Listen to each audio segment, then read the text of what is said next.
You've been taught to believe that the key to health, confidence, and feeling good in your own skin comes down to numbers. Calories in, calories out. Eat less, move more. That's the script you've heard your whole life. And it's the script that has left millions of people frustrated, burned out, and trapped in cycles of self-sabotage. Because here's the truth. When you reduce your relationship with food, your body, and your health to just a math equation, you miss the bigger picture. You end up obsessing over every bite instead of actually creating a lifestyle you love. And if you've ever felt like no matter how hard you try, no matter how much you restrict, it never feels sustainable, it's because you're focusing on the wrong thing. Let me tell you this clearly, you don't have a calorie problem. You have a mindset problem, you have a relationship problem, and it's not with food, it's with yourself. Today, I'm going to break down 4 powerful shifts that will change the way you approach health forever. And once you get this, you'll never see dieting the same way again. When people talk about health, they often reduce it to numbers. They'll say things like, it's just math, burn more calories than you eat and you'll lose weight. And on the surface, that sounds logical. It feels like a simple equation you can follow. But what if I told you that this very belief is the reason so many people fail over and over again when it comes to transforming their health and their relationship with food? What if I told you that reducing your body to a calculator is the most damaging mistake you could make? Because your body isn't a calculator. It's a living, breathing system designed to run on nourishment, not numbers. And when you obsess over counting calories, you forget to ask the more important question. What are those calories made of? Imagine 2 meals in front of you. One is a candy bar. Let's say it's 250 calories. The other is a plate of grilled salmon, roasted vegetables, and a small portion of quinoa. Also 250 calories. On paper, they're identical. The math says they're the same, but your body will not treat them the same. That candy bar might give you a quick spike in energy followed by a crash that leaves you hungrier than before, craving even more sugar and feeling sluggish within the hour. Meanwhile, that balanced plate of whole food will fuel your body with protein, healthy fats, fiber, vitamins, and minerals that not only stabilize your blood sugar, but also leave you satisfied and energized for hours. The calorie count may match, but the effect on your body, your mood, and even your ability to focus is entirely different. And this is why counting calories alone is such a broken system. It ignores the quality of the food you're eating. When you live by numbers, you train yourself to make choices that look good on paper but feel terrible in reality. You start thinking in terms of what you can fit in, instead of what will actually serve you. You might find yourself celebrating because you ate under 500 calories today, but if most of those calories came from highly processed foods, fried snacks, or sugary treats, your body is malnourished even if the math says you should be fine. You see, calories are just energy. They don't tell you anything about the nutrients, the satiety, or the impact on your hormones. And the truth is, your hormones, your gut health, and your energy levels are far more important in shaping your long-term results than any number in an app. Think about how often you've seen people who are technically eating in a deficit but still feel stuck. They're frustrated because despite restricting, the scale isn't moving. Or worse, they lose a little weight but gain it all back when they can't sustain the plan anymore. That's not a willpower problem, that's a quality problem. Because when your food choices are poor, your body fights back. It keeps you hungry, it slows your metabolism, it craves more because it's searching for the nutrients you're not giving it. You can't outsmart biology with math. Your body isn't fooled by low numbers when the quality is missing. Now let's flip it. Imagine you stop obsessing about how many calories you're consuming and start asking, how nourishing is this meal? How much will this food actually fuel my energy, my focus, and my mood? Suddenly, your whole relationship with eating changes. You stop thinking, I can only eat 600 calories today. And instead you start thinking, how can I make these meals count for my body? How can I give myself what I need to perform at my best? That's a far more empowering question because it shifts you from restriction into creation.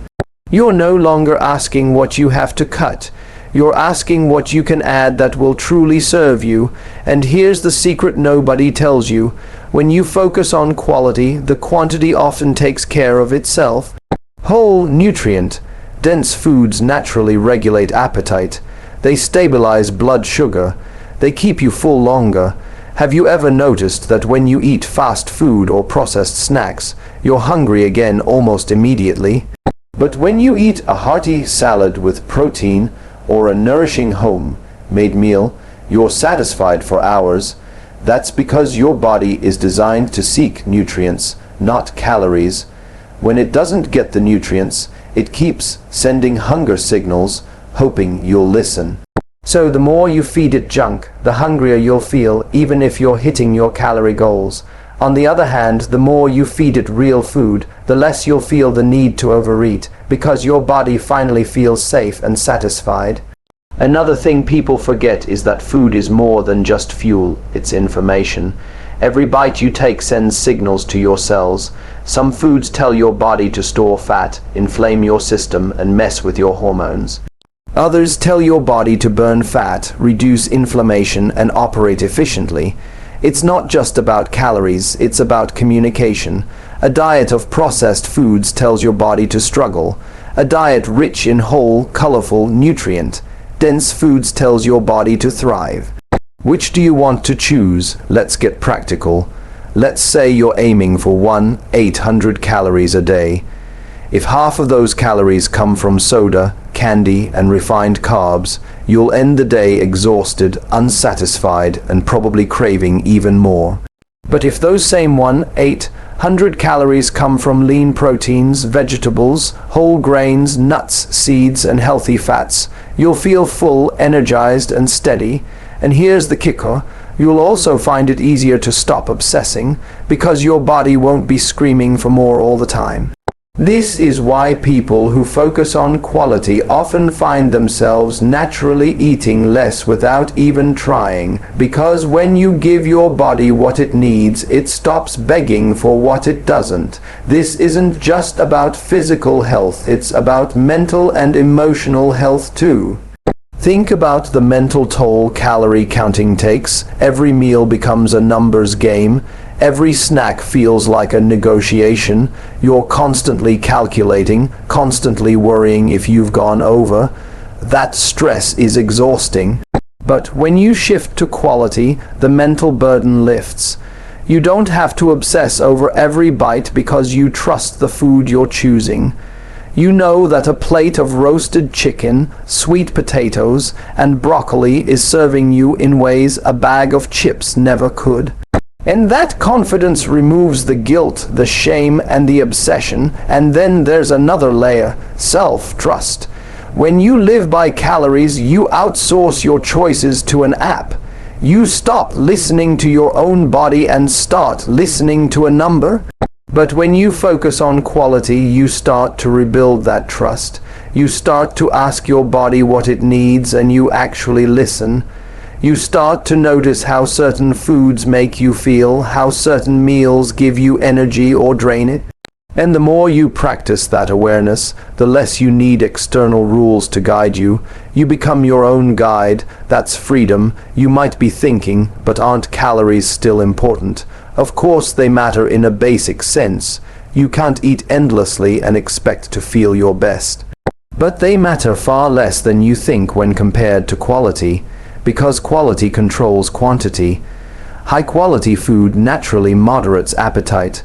Low-quality food destroys it.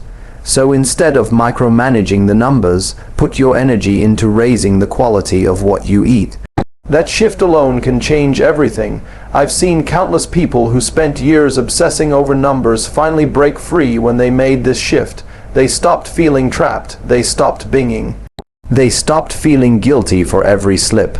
Because once they understood that food was about more than math, they were able to create a way of eating that actually felt good. They weren't surviving anymore, they were thriving. And the best part, the results lasted because they weren't relying on willpower anymore. They were relying on nourishment. That's the difference between a diet and a lifestyle. A diet is about restriction. A lifestyle is about creation, and the foundation of a healthy lifestyle is quality. When you put that first, everything else falls into place.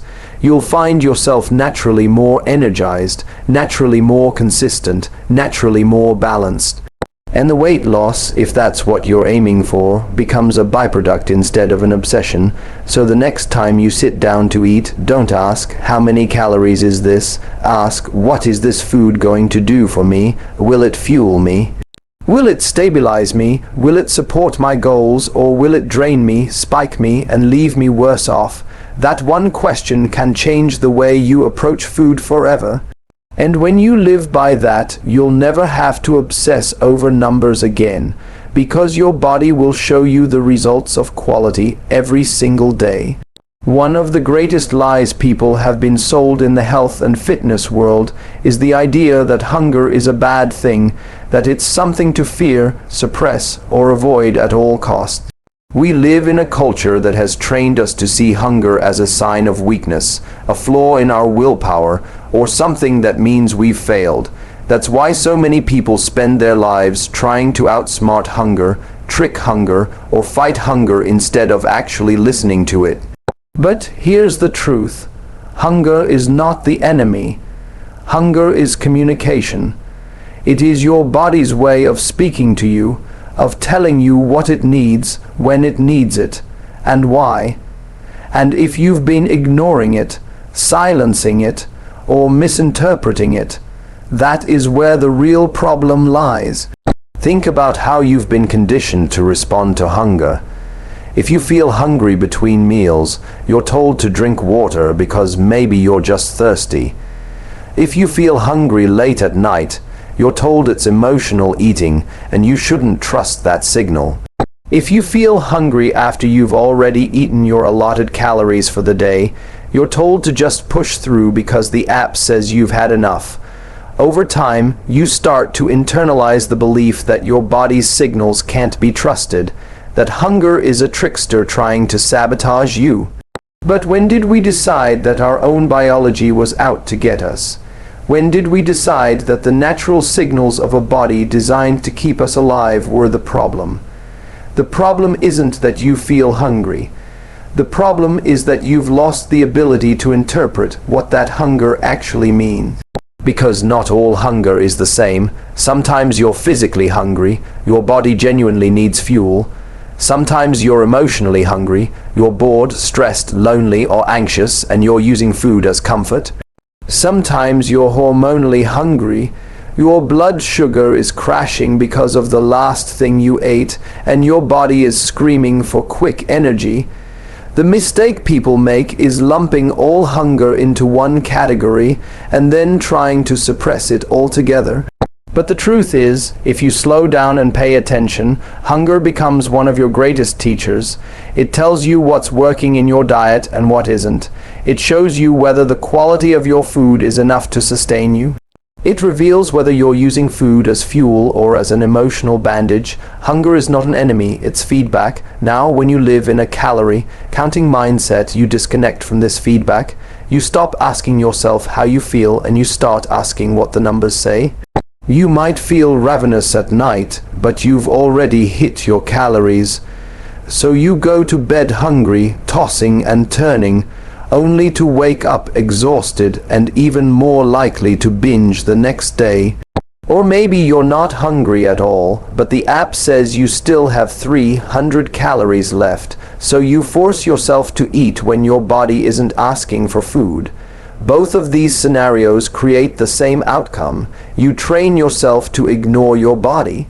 Over time, you dull your natural instincts to the point where you no longer know what true hunger even feels like. That's how people end up in cycles of overeating and undereating, never really finding balance, because they've stopped listening to the only signals that matter, their own. What would happen if instead of silencing hunger, you leaned into it?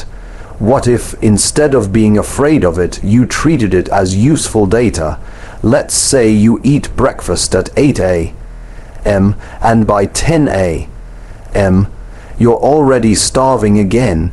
That doesn't mean you're weak. It means your breakfast wasn't built to sustain you. Maybe it was too high in sugar, too low in protein, or lacking the fiber your body needs to feel satisfied. That hunger is your body's way of saying, something's missing. Give me more of what I actually need.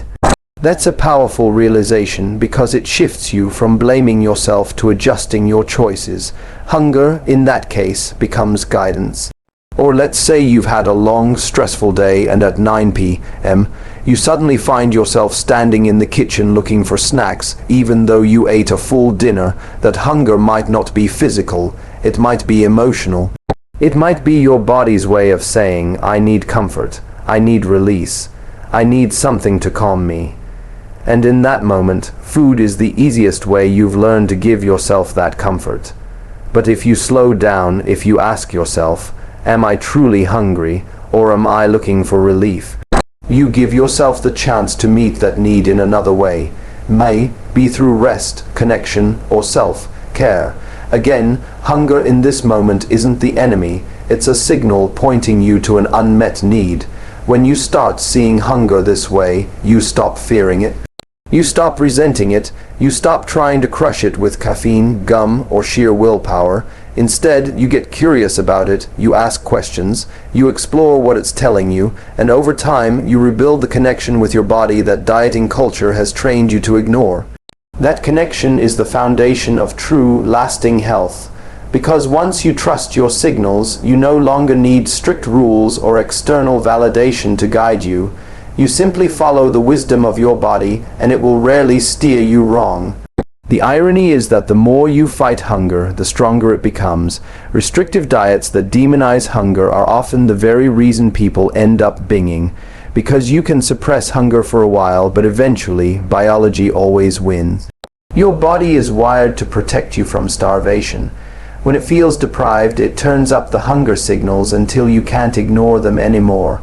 That's why so many people find themselves in cycles of extreme restriction followed by uncontrollable overeating. It's not because they're broken, it's because their bodies are fighting for balance. Hunger, in that sense, is not sabotage, it's survival.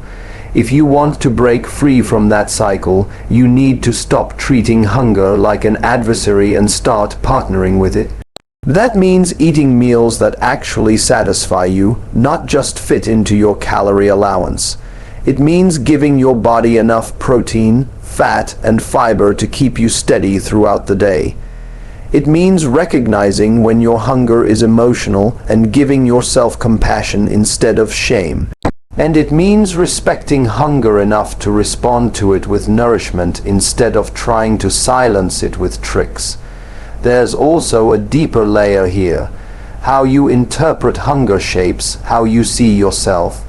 If you believe hunger is weakness, every time you feel it, you'll feel like you've failed. You'll internalize the idea that you can't control yourself, that you're bad for being hungry. But if you believe hunger is wisdom, every time you feel it, you'll see it as an opportunity to learn, to adjust, and to take care of yourself. That shift alone can transform not only your health, but also your self-esteem. Because suddenly hunger isn't a threat to your progress, it's a tool for it. Here's the most liberating truth. You're allowed to eat when you're hungry. You're allowed to trust your body. You're allowed to respond to hunger with kindness instead of punishment. When you embrace that, you stop living in fear, you stop obsessing, you stop binging, you start living in flow with your own biology instead of constantly at war with it. That's what real freedom looks like. And when you think about it, hunger isn't even the enemy in weight loss or body transformation. In fact, it's often the opposite. Learning to differentiate between true physical hunger and emotional hunger is one of the most powerful skills you can build. Because when you can tell the difference, you stop overeating out of stress or boredom. You stop numbing yourself with food when what you really need is rest or support. You stop ignoring the meals that actually matter and start fueling yourself in ways that sustain you. That's not fighting hunger, that's mastering it. So the next time you feel hungry, don't panic, don't shame yourself, don't immediately reach for the nearest distraction. Pause, ask yourself, what kind of hunger is this? What is my body telling me? What do I actually need right now? And then respond from a place of care instead of control. That simple shift can break years of destructive patterns because it reconnects you with the truth. Hunger is not an enemy. Hunger is a messenger, and the more you listen, the healthier, freer, and more empowered you become. There is something heavy that happens when you start to live your life by numbers. You may not notice it at first because it feels like control. It feels like order. It feels like you've finally got a system that will keep you in line. You count the calories, you track the steps, you log every bite as if every little detail will finally bring you the freedom you're searching for. But what starts out as control quickly becomes a cage, and the bars of that cage are built not out of steel but out of numbers. Numbers that dictate whether you feel good or bad about yourself that day. Numbers that determine whether you see yourself as successful or as a failure. Numbers that carry a weight far heavier than any meal you've ever eaten. When food becomes math, every meal turns into a test you can fail. Think about how many times you've sat down to eat and instead of enjoying the food, you're calculating in your head. You're wondering if this fits your daily allowance. You're asking yourself how much wiggle room you have left. You're silently negotiating with yourself. If I eat this now, maybe I'll skip something later. If I cut back here, maybe I can add more there. And before you know it, food isn't food anymore. It's numbers. It's guilt. It's a burden you carry around, meal after meal, day after day. That's the emotional weight of numbers. They stop you from living. They steal the joy out of eating, which should be one of life's simplest pleasures. They turn something that's supposed to fuel and nourish you into something that makes you feel small, restricted, and ashamed. And the more you lean on them, the more they chip away at your confidence. Because numbers don't leave space for grace, they don't understand nuance, they don't account for your emotions, your stress levels, your sleep, or your hormones. They simply give you a verdict, success or failure. Under your limit or over it, good or bad, and when you start tying your self-worth to those verdicts, you create a cycle of punishment that can follow you for years. How many times have you eaten something you shouldn't have, and immediately felt a wave of guilt wash over you? Not just guilt for the food, but guilt for what you think it says about you. You tell yourself you're weak, you have no discipline, you'll never get it right. And all of that judgment stems from the fact that you went over your number. The number becomes the judge and jury of your entire self-image, but numbers don't tell the whole story. Eating 200 calories over your target, it doesn't make you a failure any more than eating 200 calories under it makes you virtuous. Numbers are a fragment of the picture, but when you put them on a pedestal, they end up running your life. The sad truth is that numbers don't just shape your relationship with food. They shape your relationship with yourself. If you've ever stepped on a scale and let the number dictate how you feel about your entire body, you know exactly what I mean. One small fluctuation, maybe just water weight or hormonal shifts, can ruin your whole day. You can wake up feeling fine, but the moment you see a number you don't like, you spiral. That's the emotional weight numbers carry. They override reality. They can take a day where you actually feel strong, energized, and capable, and convince you that you're failing, simply because the digits don't look the way you want them to. When you live in that space, food becomes loaded with emotion. Every choice feels like a test, and every slip feels like a downfall. You don't eat a cookie, you cheat. You don't enjoy a slice of pizza, you ruined your diet. And the emotional toll of living in that constant state of judgment is exhausting. You start to feel like you can never win because perfection is impossible. And when perfection is the standard, you will always feel like you're falling short. That shame becomes the very thing that drives you back into unhealthy habits. You restrict harder, then you rebel harder. You punish yourself, then you give up, then you punish yourself again. It's a cycle built not on food itself, but on the weight of the numbers you've chosen to live by. But here's the truth. Food was never meant to carry that much power over you. Calories were never meant to define your self-worth. Numbers were never meant to decide whether or not you get to feel proud of yourself today. Numbers are neutral. It's the meaning you attach to them that creates the weight. And the more you attach your value to numbers, the heavier you feel because you're outsourcing your self-esteem to something that was never designed to give it to you. What if you lived differently? What if, instead of asking, "Did I stay under my calories today?" you asked, "Did I nourish myself today?" Instead of asking, "What does the scale say?" you asked, "How do I feel in my body? Do I feel energized, focused, and strong?" Instead of tying your emotions to numbers that fluctuate daily, you tied them to habits that compound over time. That shift doesn't just free you from obsession, it frees you from shame, because suddenly food isn't about punishment anymore. It's about partnership. It's about building a relationship with your body instead of constantly fighting it. Think about how different your life would be if meals no longer came with guilt attached. If you could eat without constantly wondering whether you'll regret it later. If you could actually be present at the dinner table, enjoying the food and the company, instead of secretly calculating numbers in your head. That's the freedom you get when you let go of the emotional weight of numbers. Because the truth is, it's not the food that's draining you, it's the mental math, it's the pressure, it's the constant measuring of your worth in digits. And here's what's really interesting. When you stop obsessing over numbers and start focusing on habits, the results often come faster and more sustainably than they ever did when you were tracking. Because when you take the emotional charge away from food, you stop the binge-restrict cycle. You stop punishing yourself for being human, you stop treating every slip as the end of the world, and when you do that, consistency becomes possible, and consistency, not perfection, is what leads to real transformation. Numbers will always fluctuate, your weight will go up and down, your calories will vary, your progress won't be linear, but your worth, that should never be tied to those fluctuations. Your worth is constant, unshakable, and far greater than anything an app or a scale could ever measure. The moment you believe that, you start to take your power back. You stop letting a little box of digits dictate how you see yourself. You stop carrying the emotional weight of numbers and start carrying the confidence that comes from knowing you're more than math. So here's the challenge. The next time you feel tempted to beat yourself up because you went over your calories, pause.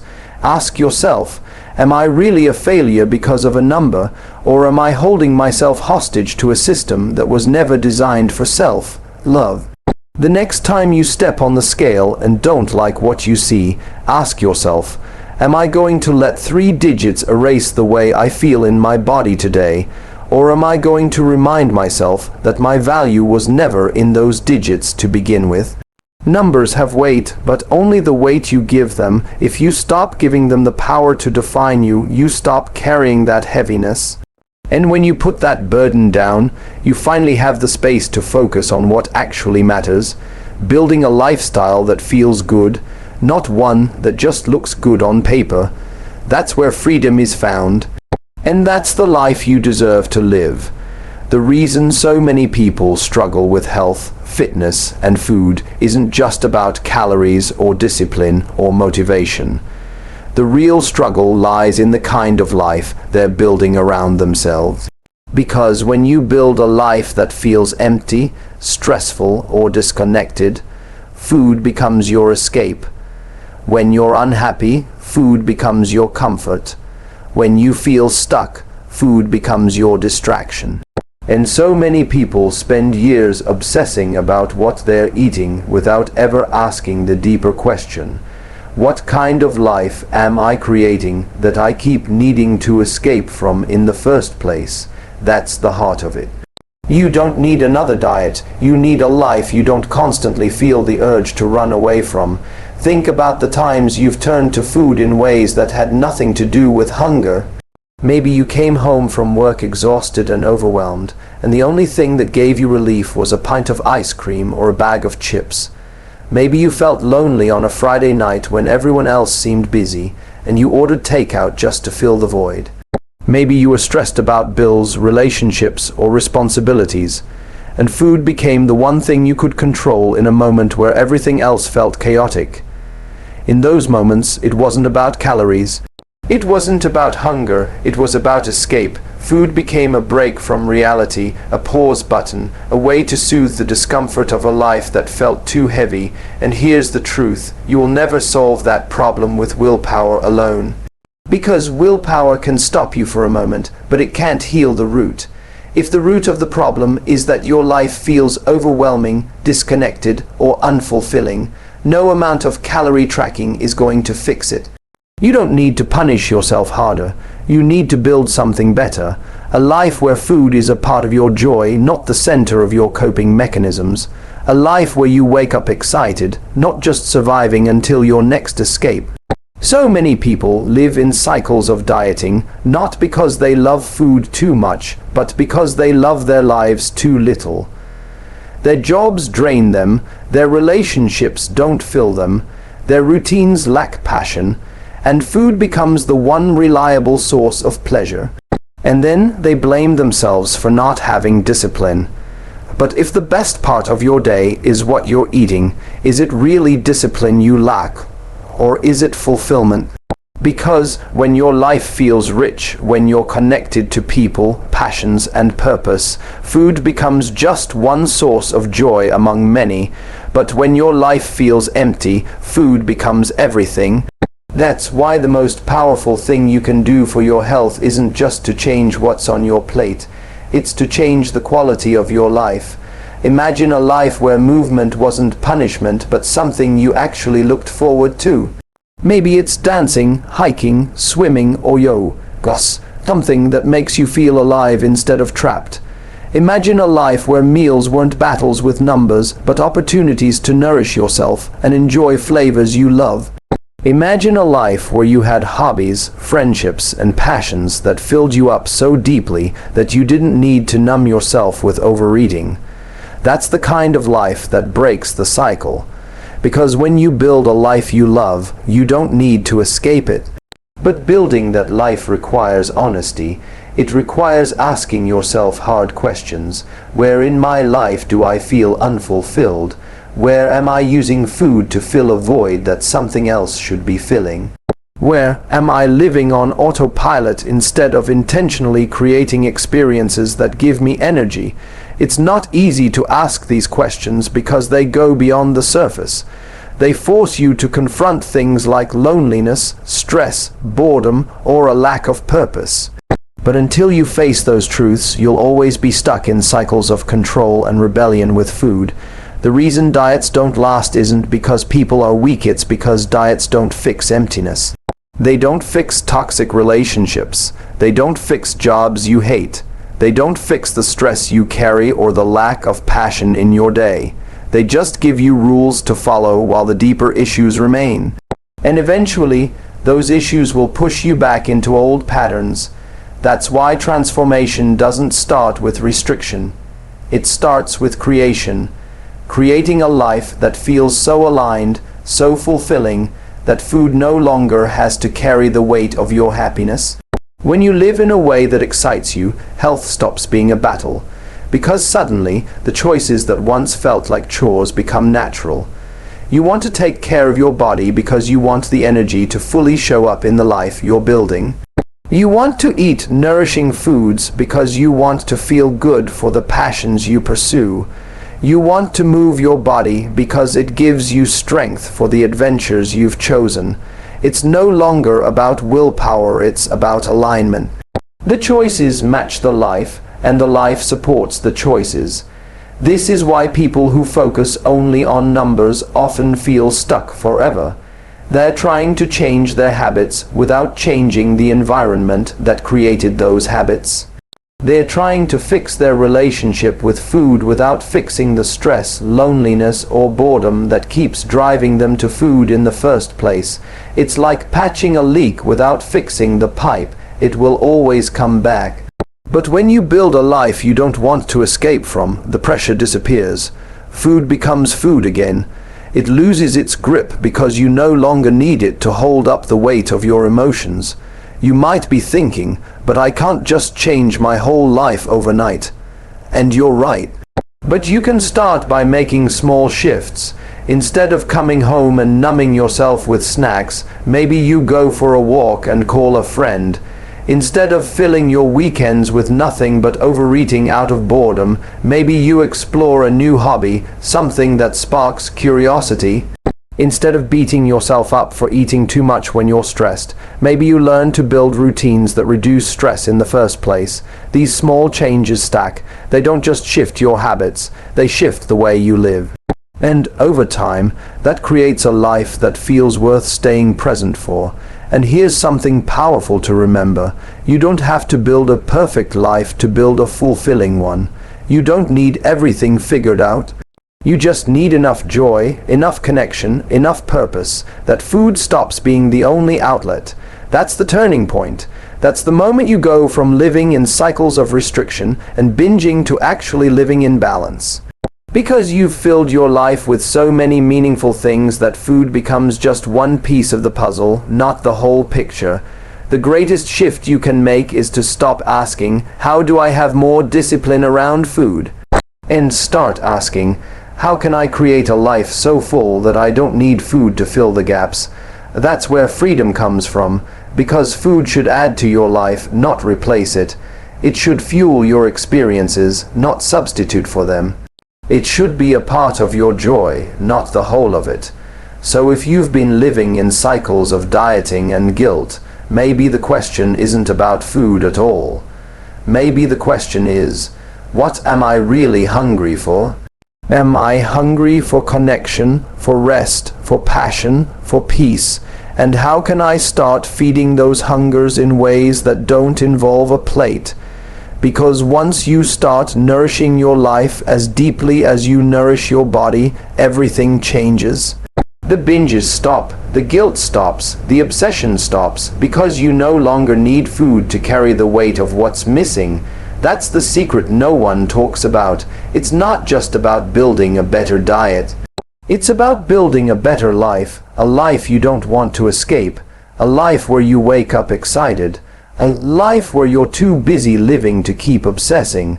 When you create that, you don't have to fight your way to health. You flow into it, you live into it, and it lasts. Because it's not built on rules, it's built on joy. So if you're counting calories, you're doing it wrong. Because real health doesn't come from tracking numbers. It comes from transforming the way you live, think, and feel. Stop treating food like an enemy you have to outsmart. Start treating it like a partner in building the life you want. That's the shift. That's the freedom. And that's when the number on the scale finally stops mattering. Because you're too busy living to care.